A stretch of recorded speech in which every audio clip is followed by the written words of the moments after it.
The silent planets awakening, the great crystal chamber of the Galactic Council had never been so quiet. 47 species from across the galaxy sat frozen in their bioadaptive seats, staring at the massive holographic display floating in the center of the room. The image showed something that should have been impossible. Earth was under attack. The blue marble of humanity's homeworld rotated slowly on the display. But now it was surrounded by nearly 200 warships. Sleek, angular vessels with crimson hulls and pulsing energy cores had formed a blockade around the planet. The ships belonged to the Kythera Empire, a militant species known for crushing weaker civilizations without mercy. Ambassador Velt of the Centauri Federation was the first to break the silence. His 4 arms trembled as he spoke. This cannot be real. No one attacks Earth. No one has attacked Earth for over 2 centuries. The hologram zoomed in, showing the Kythera ships launching dropships toward Earth's surface. Thousands of small craft descended through the atmosphere like deadly rain. Landing zones appeared across North America, Europe, Asia, and Africa. Ground forces were deploying, setting up military installations, and beginning what looked like a full-scale occupation. Council Speaker Nixara, a being of pure energy contained within a crystalline form, pulsed with confused light patterns. Why is Earth not responding? Their defense satellites should be firing. Their fleets should be mobilizing. The display showed Earth's major cities, New York, London, Tokyo, Mumbai. Traffic moved normally through the streets. People walked, work, children played in parks. It was as if humanity had no idea they were being invaded, or worse, as if they simply didn't care. Admiral Sarah Chen stood in the command center of Deep Space Monitoring Station Omega-7, hidden in the asteroid belt between Mars and Jupiter. The facility had been Earth's eyes and ears in space for the past 50 years, but very few people knew it existed. Sarah was one of only 12 humans who held the rank of Deep Space Admiral, and she had been preparing for this day her entire career. The station buzzed with quiet activity. Technicians monitored screens showing the invasion in real time. Communications specialists tracked alien transmissions. Weapons specialists ran final checks on systems that hadn't been used in decades.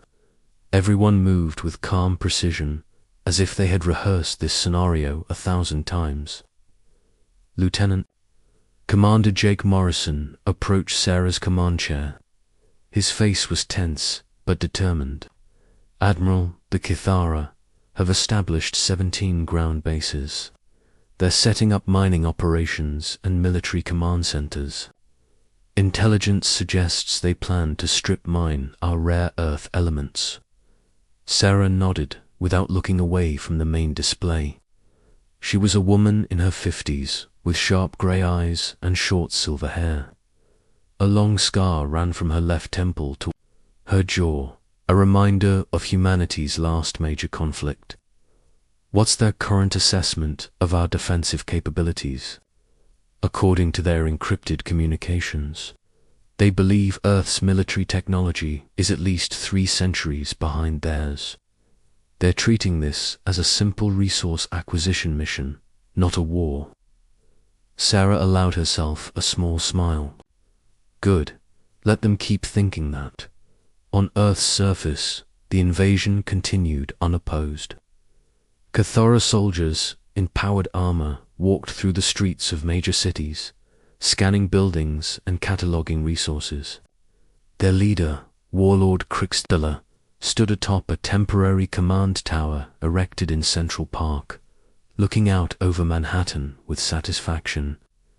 Crixtella was a massive creature, standing nearly 3 meters tall with chitinous armor plating covering his natural exoskeleton. His species had evolved from aggressive pack hunters, and their entire culture was built around conquest and domination. He had personally overseen the subjugation of 14 worlds, and Earth would be his 15th. Victory. Status report. He growled into his communication device. His second-in-command, General Vexima, materialized as a hologram beside him. All ground operations proceeding smoothly, Warlord. The humans show no organized resistance. Their governments have made no official response to our presence. We estimate complete planetary control within 72 hours. What if their military forces, minimal and outdated? A few squadrons of primitive atmospheric fighters, some surface-based missile systems, nothing that poses a threat to our shields. Their space-based defenses appear to be completely offline. Krikstaller's mandibles clicked with amusement. The great mystery of the silent planet finally solved. They grew weak and complacent in their isolation. Begin full resource extraction. Immediately, I want this operation completed and profitable within 1 local year. Back in the Galactic Council chamber, panic was beginning to set in. Representatives from dozens of species argued loudly about what should be done. Some suggested military intervention to help Earth. Others worried about provoking the Cathara Empire. A few quietly calculated how they might benefit from humanity's apparent downfall. But Elder Zephyr of the ancient Vorthak species sat silently in his hoverchair, watching the chaos with eyes that had seen the rise and fall of countless civilizations. The Vorthak were one of the oldest spacefaring races in the galaxy, and Zephyr personally remembered when humans first ventured beyond their solar system over 4 centuries ago. Finally, he activated his speaking device, and his deep, resonant voice cut through the arguing. You panic for no reason. The chamber fell quiet. When Elder Zephyr spoke, the entire galaxy listened. He rarely participated in council debates, preferring to observe and advise only when absolutely necessary. Ambassador Veltar leaned forward in his seat. Elder Zephyr, surely you cannot believe Earth can survive this invasion. The humans have been silent for 200 years. Their technology must have stagnated. Zephyr's ancient eyes, black as deep space with tiny points of light that moved like distant stars, focused on the holographic display of Earth. Tell me, young Veltar, do you know why humanity went silent? The historical records are unclear. Some say they grew tired of galactic politics. Others believe they suffered some kind of technological or social collapse. All wrong, Zephyr said quietly. Humanity went silent because we asked them to.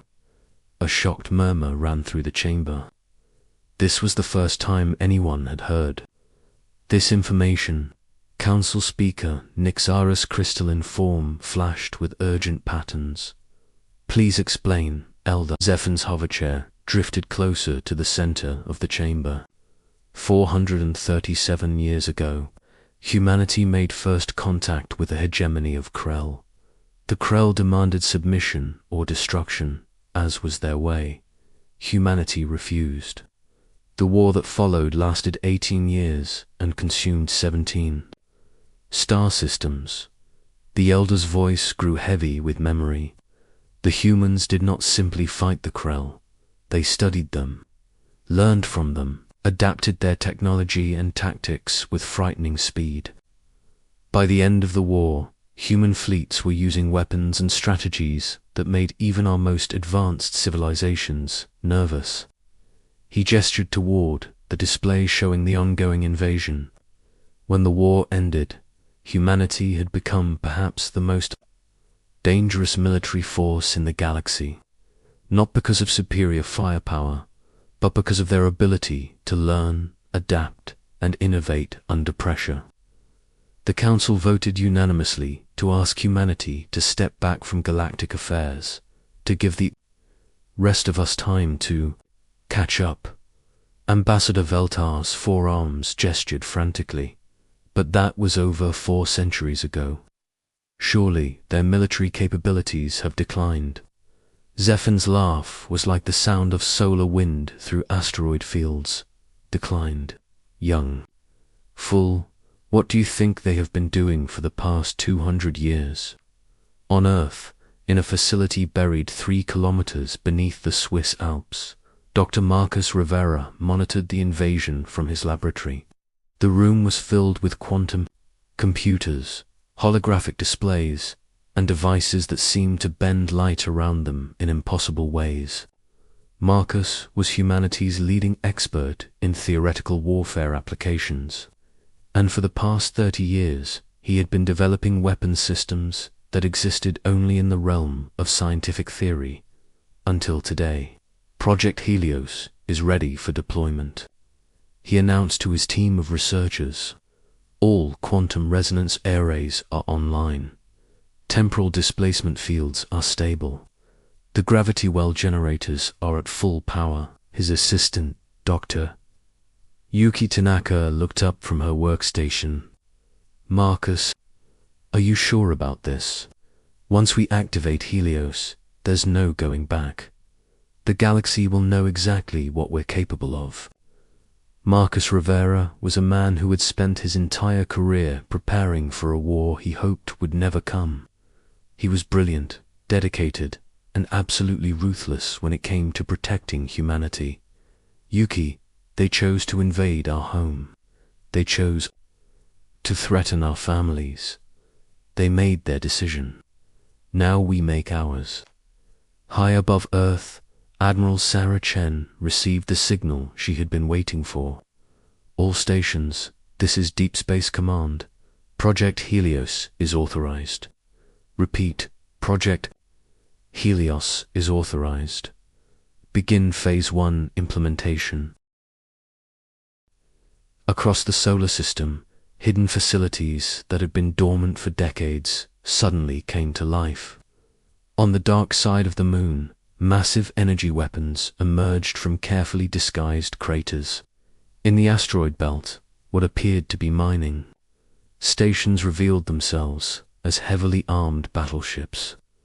Near Jupiter, a seemingly abandoned research facility unfolded like a metal flower, revealing advanced manufacturing capabilities that could produce a fleet of warships in a matter of hours. But the most impressive sight was Earth itself.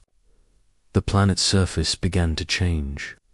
What the Cathara had assumed were cities and forests started to shift and rearrange.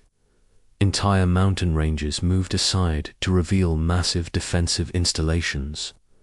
Lakes drained away to show launching bays for aircraft that defied known physics.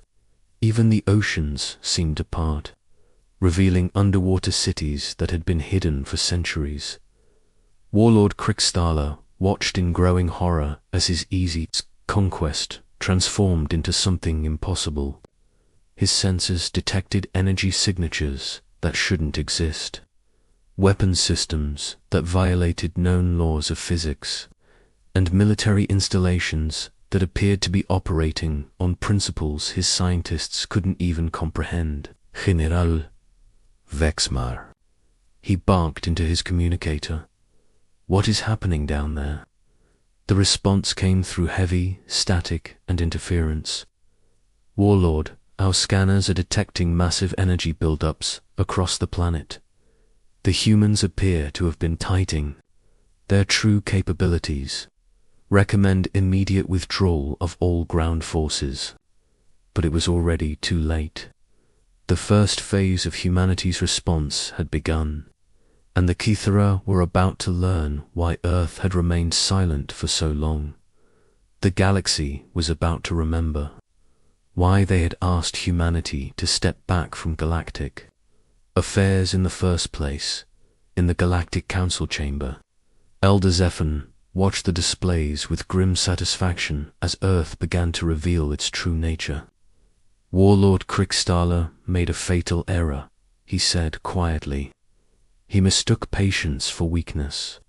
He confused preparation for stagnation. And now he will learn the difference between a sleeping giant and a dead one. The invasion of Earth had begun as an act of conquest.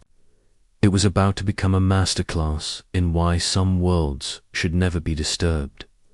Admiral Sarah Chen stood at the center of her command station, surrounded by displays showing Earth's defensive systems coming online after 2 centuries of careful preparation. Her voice was calm and steady as she gave the order that would change the course of galactic history.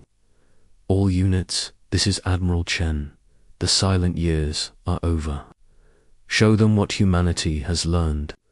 The storm unleashed the first Cathara ship to disappear was the heavy cruiser Dread Talon.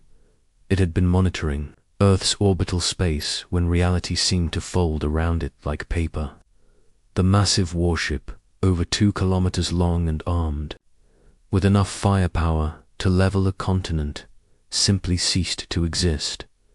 No explosion, no debris, no distress signal. One moment it was there, the next it was gone. Warlord Crickstellar watched from his command tower as his invasion force began to unravel. 3 more ships vanished in the space of 10 minutes. His communications with the orbital fleet became increasingly frantic. Fleet Commander Zarthik, report. What is happening up there? The response came through waves of interference that his technicians couldn't explain. Warlord, we're detecting massive gravitational anomalies throughout the system. Something is manipulating space-time itself. Our navigation systems are failing. Several ships have lost main power without explanation. Deep beneath the Swiss Alps, Dr. Marcus Rivera monitored the deployment of humanity's most advanced weapons with scientific fascination. The quantum displacement fields were performing exactly as his calculations had predicted. Each Cathara ship that entered the designated zones was being transported to random locations throughout the galaxy. Their crews left alive, but stranded thousands of light-years from home. Phase 1 complete, he announced to his team. Temporal displacement is functioning within acceptable parameters. Beginning Phase 2, selective gravity manipulation. Dr. Yuki Tanaka looked up from her monitoring station, her face reflecting both amazement and concern. Marcus, the energy readings are off the charts. We're essentially rewriting the laws of physics in localized areas. Are we sure the planet can handle this kind of stress? Marcus adjusted his glasses and smiled grimly. Earth has been preparing for this for 2 centuries, Yuki. Every system, every weapon, every defensive measure has been tested and retested in simulation. We're not breaking the laws of physics. We're just applying them in ways other species haven't discovered yet. On the moon's hidden side, massive installations that had been disguised as natural crater formations began to unfold. Captain Elena Vasquez stood in the command center of Lunar Base Prometheus, watching as humanity's most powerful directed energy weapons targeted the remaining Cathara fleet. Elena was a veteran of humanity's deep space exploration programs, a woman who had spent 15 years commanding research vessels in the outer system. She had been hand-picked to lead the lunar defense systems because of her ability to remain calm under pressure and make split-second tactical decisions. All lunar batteries report ready, her weapons officer announced. We have targeting solutions on 47 enemy vessels. Elena studied the tactical display showing the Cathara fleet's formation. They were bunched together, trying to protect their troop transports and supply ships. It was a defensive posture that might have worked against conventional weapons. Against humanity's quantum-enhanced energy systems, it was suicide. Fire, she ordered. The lunar surface erupted with light as dozens of energy beams lanced out toward the Cathara fleet. But these weren't ordinary laser weapons. The beams curved through space, following impossible trajectories that defied conventional physics. They passed through asteroid fields without striking any objects, bent around gravitational fields, and struck their targets with pinpoint accuracy. The Cathara shields, designed to withstand direct energy impacts, proved useless against weapons that could alter their own quantum properties mid-flight. Ship after ship found their defensive systems overwhelmed by energy beams that existed in multiple dimensions simultaneously. In the Galactic Council chamber, representatives watched in stunned silence as the human counterattack unfolded. The holographic displays showed Cathara ships being destroyed or disabled with surgical precision. No collateral damage, no waste, no unnecessary destruction. It was the most efficient military operation any of them had ever witnessed. Ambassador Velter of the Centauri Federation turned to Elder Zephan with wide eyes. This level of technology, ... It's impossible. How did humanity advance so far beyond the rest of us? Elder Zephan's ancient features remained calm, but his star-filled eyes reflected deep knowledge.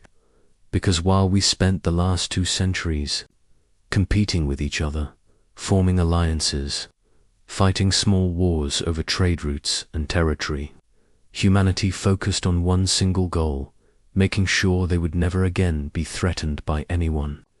Council Speaker Nixara's crystalline form pulsed with confused energy patterns.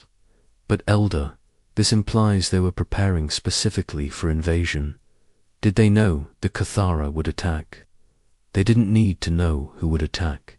Zeph replied, they simply prepared for the possibility that someone would. Every human child for the past 200 years has grown up knowing their world might one day be threatened again. Their entire civilization has been quietly dedicated to ensuring their survival. On Earth's surface, the Cathara ground forces found themselves facing an enemy that seemed to be everywhere and nowhere at once. What they had assumed were ordinary human cities revealed hidden depths and capabilities that defied comprehension. General Vexima crouched behind the wreckage of a Cathara dropship in what had once been downtown Tokyo. Around him, the city was transforming. Buildings rose from the ground on massive hydraulic systems, revealing weapon emplacements and defensive positions. The streets themselves seemed to be alive, shifting and changing to create tactical advantages for defending forces he couldn't even see. All units, fall back to the secondary perimeter, he barked into his communicator. Repeat, fall back immediately. But there was no secondary perimeter. Every location his forces retreated to became another killing ground.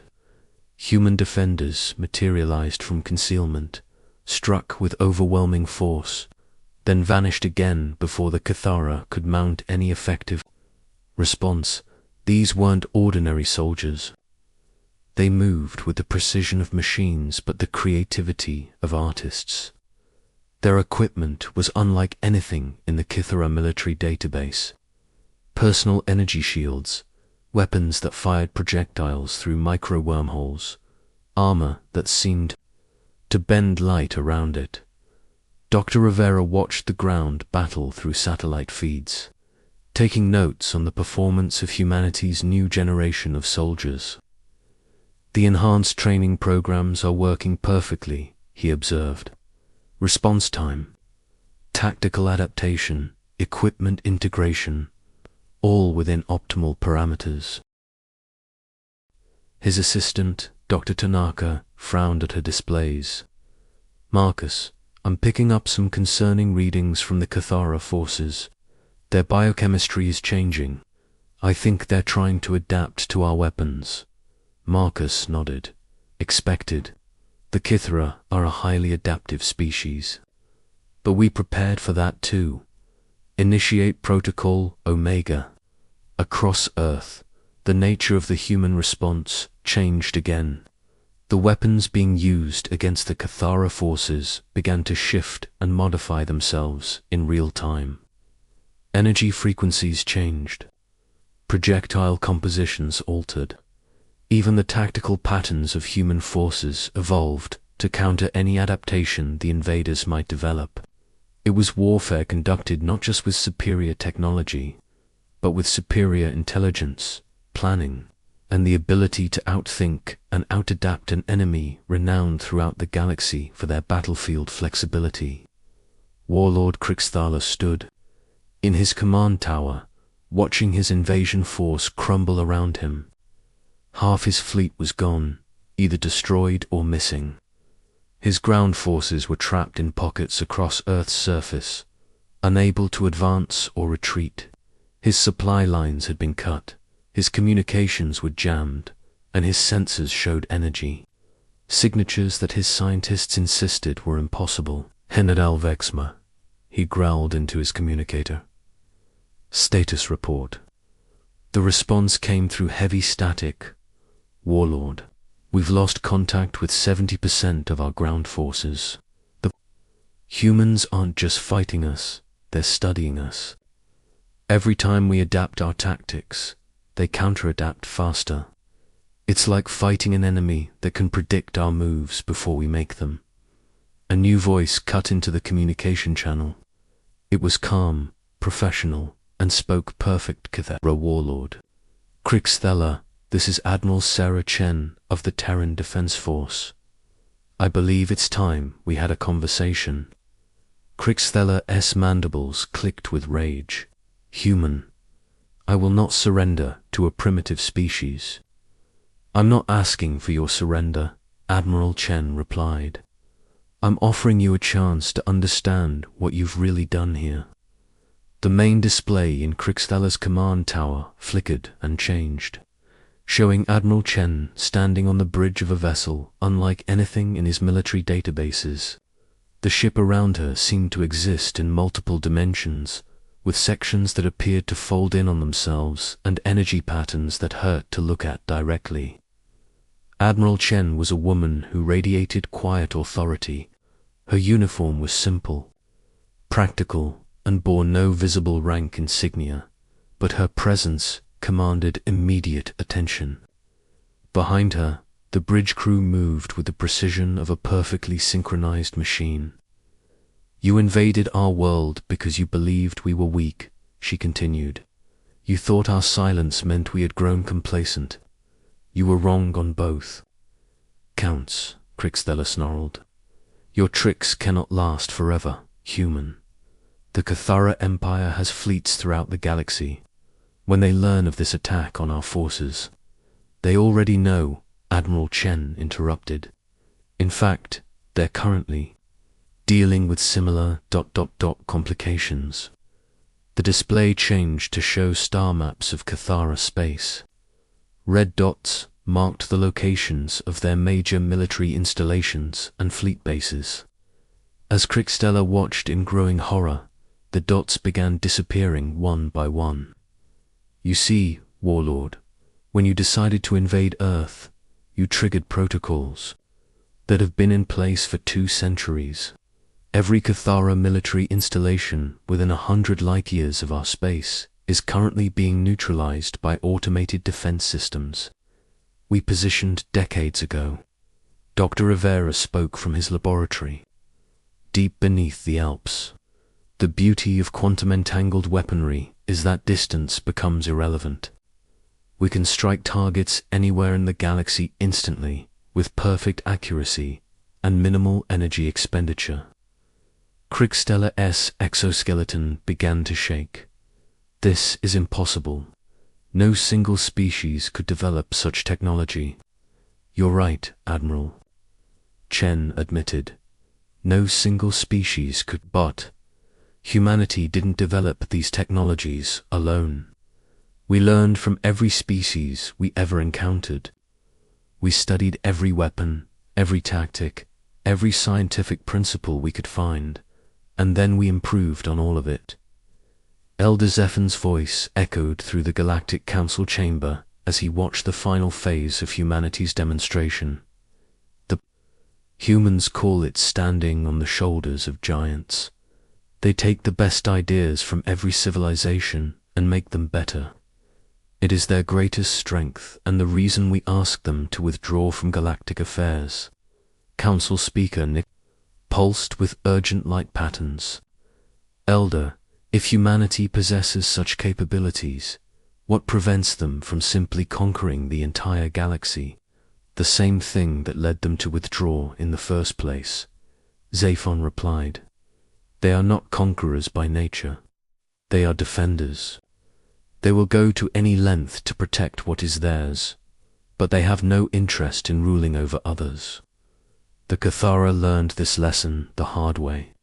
Back on Earth, Admiral Chen made her final offer to Warlord Crixtella. You have two choices. Warlord, you can continue this invasion and watch your entire species face the consequences of threatening humanity's home. Or you can withdraw your forces, return to your space, and spread the word that Earth is not to be disturbed. Crixtella looked around his command tower at the faces of his officers. They were soldiers who had conquered 14 worlds, but in their eyes he saw something he had never seen before. Fear. Not fear of death, but fear of an enemy that was so far beyond their capabilities that resistance was meaningless. What guarantee do I have that you will not pursue my forces? He asked finally. The same guarantee every species in this galaxy has had for the past 2 centuries, Admiral Chen replied. As long as you leave us alone, we leave you alone. Attack our world or threaten our people, and you face the full weight of everything we've built during our years of silence. The Kithra withdrawal began within the hour. Ships that could still fly limped away from Earth's system, carrying wounded soldiers and the survivors of humanity's demonstration. Those forces that had been displaced to random locations throughout the galaxy would eventually be retrieved by their own people. But the message was clear.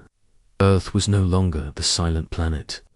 It was the world that other species would tell their children about in hushed whispers. The place where an entire invasion force learned that some sleeping giants should never be awakened. In the months that followed, the galaxy would change. Trade routes were adjusted to avoid Earth's system. Military strategists would study the brief war as an example of perfect defensive planning, and diplomats would remember that sometimes. The most dangerous enemies are the ones who never make threats. Admiral Sarah Chen stood on the observation deck of lunar base Prometheus, looking out at Earth floating peacefully in space. The planet showed no signs of the battle that had taken place.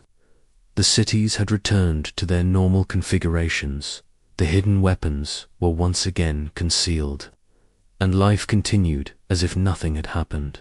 Dr. Rivera joined her, carrying a tablet with the final reports from the engagement. The systems performed flawlessly, he reported. Minimal energy expenditure, 0 collateral damage, perfect tactical execution. The protocols worked exactly as designed. Admiral Chen nodded. Good. Let's hope we never have to use them again. Do you think the galaxy learned its lesson? Dr. Rivera asked. Admiral Chen smiled slightly as she watched the peaceful blue world below. I think they remembered why they asked us to be quiet in the first place, and why sometimes the most merciful thing you can do for your enemies is give them the chance to walk away. The silent years were over, but Earth's message to the galaxy was clear. Humanity was ready to defend itself, capable of protecting what mattered, and wise enough to know when to show restraint. The invasion had failed, but more importantly, it had reminded the galaxy that some worlds earn their peace through strength, not weakness. And in the vast reaches of space, Other species would look toward the small blue planet and remember why it was sometimes better to leave sleeping giants undisturbed.